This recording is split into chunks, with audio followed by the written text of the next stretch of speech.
ఈ రోజు కూడా కలియుగంలో కూడా ఏది మాట్లాడినా రామచంద్రమూర్తి యొక్క పరిపాలన బాగుండింది, రామచంద్రుడి యొక్క పరిపాలనలో వర్షాలు, న్యాయం, ధర్మం ఎప్పుడు కూడా విరజిల్లినటువంటి మాట ఈనాటి కూడా చెప్పుకుంటాం.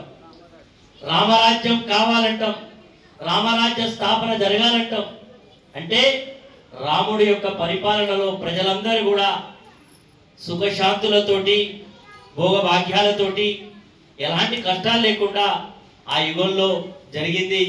కలియుగంలో కూడా అలాంటి పరిపాలన మనం కావాలని కోరుకుంటాం.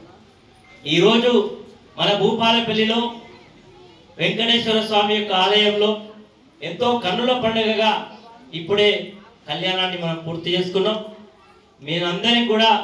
మనందరికి కూడా 3 సంవత్సరాలు, దాదాపు 2.5 సంవత్సరాల దాటి 3 సంవత్సరాలు నడుస్తున్నది ఆలయ నిర్మాణ కార్యక్రమాలు చేసుకొని.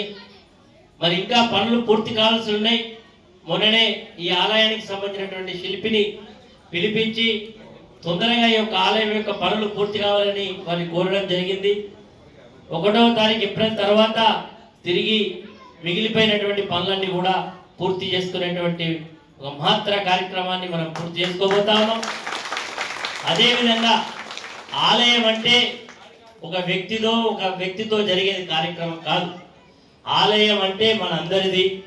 భగవంతుడు తిరుపతిలో ఉండేటువంటి వెంకటేశ్వర స్వామి మనందరినీ కూడా తిరుపతికి పోయి వెంకటేశ్వర స్వామిని దర్శించుకోవడం అంటే మనకి ఎంతో ప్రయాసంతో కూడినటువంటి పని. అలాంటిది మన భూపాలపల్లికి వచ్చి నిత్యం మనందరికి కూడా దర్శనమిస్తున్నటువంటి వెంకటేశ్వర స్వామి యొక్క దివ్యాశీస్సులు మనందరికీ ఎప్పుడూ ఉండాలనేటువంటి సంకల్పంతో ఈ కార్యక్రమాలు జరుపుకుంటాం. కాబట్టి ఆలయం యొక్క కార్యక్రమాల్లో కూడా మీరందరూ కూడా భాగస్వాములు కావాలి. ఈ ఆలయంలో ప్రతిరోజు కూడా తిరుపతిలో ఏ పద్ధతుల్లోనైతే సుప్రభాత సేవతో ప్రారంభమై ఏకాంత సేవతో పూర్తవుతుందో అదే పద్ధతుల్లో కూడా మనం ఈరోజు మరి మన ఆలయంలో కూడా అదే పద్ధతులను ఆచరించి ముందుకు పోతా ఉన్నాం. మరి ప్రతి శనివారం నాడు ఆలయంలో మరి వచ్చేటువంటి భక్తులందరికీ కూడా భోజనాన్ని కూడా మనం ఏర్పాటు చేసుకుంటున్నాం. మనందరం కూడా మరి అందులో కూడా భాగస్వాములు కావాలి. ఈ ఆలయంలో మనందరం కూడా హైందవులుగా, హిందువులుగా జన్మించినప్పుడు మనం కూడా మన ఆలయాలను, మన సాంప్రదాయాలను భవిష్యత్ తరాలకు, నేటి తరాలకు కొనసాగింపుగా ఉండాలంటే మనందరం కూడా ఈ తరానికి నేర్పించాల్సినటువంటి అవసరం ఉన్నది. మీ యొక్క కుటుంబంలో పుట్టినరోజులు, పెళ్లి రోజులు, శుభకార్యాలు ఎన్నో జరుగుతాయి. మనం ఇంట్లో 10 మందికి పెడితే మన కుటుంబానికి పెట్టినట్టు అవుతుంది. అదే ఆలయంలో ప్రాంగణంలో పెడితే మొత్తం మానవులందరికీ కూడా పెట్టి వారి యొక్క దివ్యాశక్తులు పొందే అవకాశం ఉంటుంది. కాబట్టి మీరందరూ కూడా పాల్గొనాల్సిందిగా కోరుకుంటూ, ఈరోజు మన భూపాలపల్లి పట్టణంలో చాలా మంది ఈరోజు చాలా ఆలయాల్లో కూడా సీతారాముల వారి యొక్క కళ్యాణం రంగరంగ వైభవంగా ఒక మన భూపాలపల్లి కాదు యావత్ భారతదేశంలో ఈరోజు రాముని యొక్క స్మరణతోటి ఈరోజు కార్యక్రమాలు జరుగుతూ ఉన్నాయి. చాలా సంతోషం. మనందరికి కూడా రాముడు పుట్టినటువంటి అయోధ్యలో రామాలయం నిర్మాణం జరగాలని మనందరి యొక్క తపన ఉండింది. కానీ చాలా సంవత్సరాలు కోర్టుల్లో కేసులు ఉండడం వల్ల సాధ్యం కానిది మన కోర్టులో కేసు రావడం, మనకు అనుకూలంగా రావడం, మొన్ననే ఈ మధ్య కాలంలోనే రామాన్ని యొక్క ఆలయాన్ని మరి అక్కడ అయోధ్యలో ఏర్పాటు చేసుకోవడం జరిగింది. మనందరికి కూడా చాలా ఆనందం.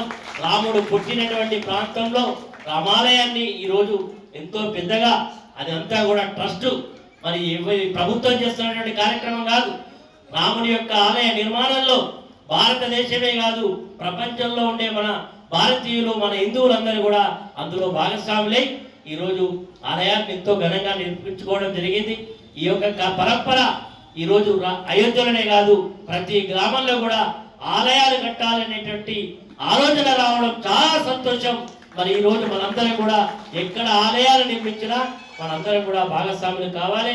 ఎందుకంటే ఈరోజు మనందరం కూడా చూస్తా ఉన్నాం, మనందరికీ ఒక విశ్వాసం, భగవంతుడి యొక్క ఆశీర్వాదం, భగవంతుడి యొక్క దీవెనలతోటి మనందరం కూడా చేయబోయేటువంటి కార్యక్రమాలన్నీ కూడా దిగ్విజయంగా పూర్తి చేసుకుంటున్నాం. కాబట్టి మనందరం కూడా ప్రతిరోజు కాకపోయినా కనీసానికి వారంలో ఒకరోజైనా ఆలయాలకు పోవాలి, స్వామివార్లను దర్శించుకోవాలి. రామాలయం కావచ్చు, వెంకటేశ్వర ఆలయం కావచ్చు, మరి ఏ ఆలయంలో ఉంటే ఆలయంలో, ఆంజనేయ స్వామి ఆలయం కావచ్చు, మనందరం కూడా క్రమం తప్పకుండా ఆలయంలోకి వెళ్ళి భగవంతుడి యొక్క దర్శనం చేసుకోవడం ద్వారా మనకు అన్ని కూడా శుభాలు కలుగుతాయనేటువంటి విశ్వాసాన్ని పొందాలని కూడా మనస్ఫూర్తిగా మిమ్మల్ని అందరూ కూడా కోరుకుంటూ, ఈ పవిత్రమైనటువంటి మరి ఈరోజు మనందరం కూడా ఈ ఆలయ యొక్క సన్నిధిలో రావడం, ఇప్పుడే కళ్యాణాన్ని ఎంతో గొప్పగా పూర్తి చేసుకోవడం చాలా సంతోషం. కళ్యాణం అయిన తర్వాత వచ్చినటువంటి భక్తజనులందరికీ కూడా మనం పెళ్లికి పోతాం. పెళ్ళైనకి ఏముంటుంది? విందు భోజనం ఉంటుంది.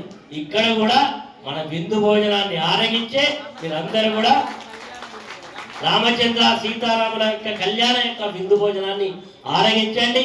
మీరందరూ కూడా మరి పెళ్లి అయిపోయింది కదా, ఇక భోజనం ఇళ్ళకి అనకుండా అందరం కూడా విందు భోజనంలో పాల్గొని